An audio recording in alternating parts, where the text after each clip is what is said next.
భారత్ కంటే పాక్ అరగంట కాదు, అరశతాబ్దం వెనకబడి ఉందని హైదరాబాద్ ఎంపీ అసదుద్దీన్ ఓవైసీ అన్నారు.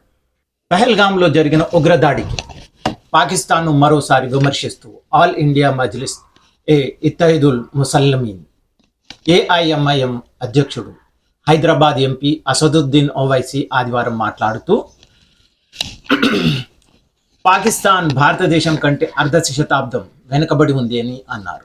వక్ఫ్ సవరణ చట్టాన్ని వ్యతిరేకిస్తూ మహారాష్ట్రలోని పర్భణిలో జరిగిన బహిరంగ సభలో ఓవైసీ ప్రసంగించారు. ఉగ్రదాడి విషయంలో హైదరాబాద్ ఎంపీ పాకిస్తాన్పై తీవ్ర విమర్శలు చేశారు. పాకిస్తాన్ నాయకుల బెదిరింపులను కూడా ఆయన తోసిపుచ్చారు. మీరు కేవలం అరగంట వెనకబడే లేరు, భారతదేశం కంటే అర్ధ శతాబ్దం వెనకబడి ఉన్నారని చెప్పారు. మీ దేశ బడ్జెట్ మా సైనిక బడ్జెట్కు కూడా సమానం కాదని ఆయన అన్నారు.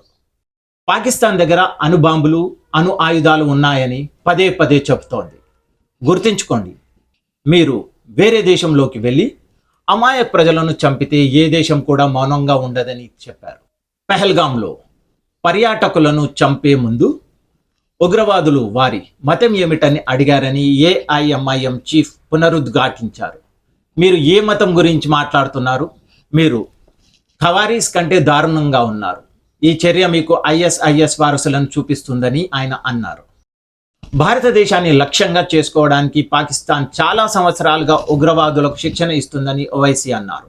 పాకిస్తాను ఆర్థికంగా బలహీనపరిచేందుకు ప్రధానమంత్రి నరేంద్ర మోడీ చర్యలు తీసుకోవాలని ఆయన డిమాండ్ చేశారు. కాశ్మీరులు కూడా భారతదేశంలోని అంతర్భాగమేనని ఓవైసీ ప్రధాని మోడీతో అన్నారని చెప్పారు.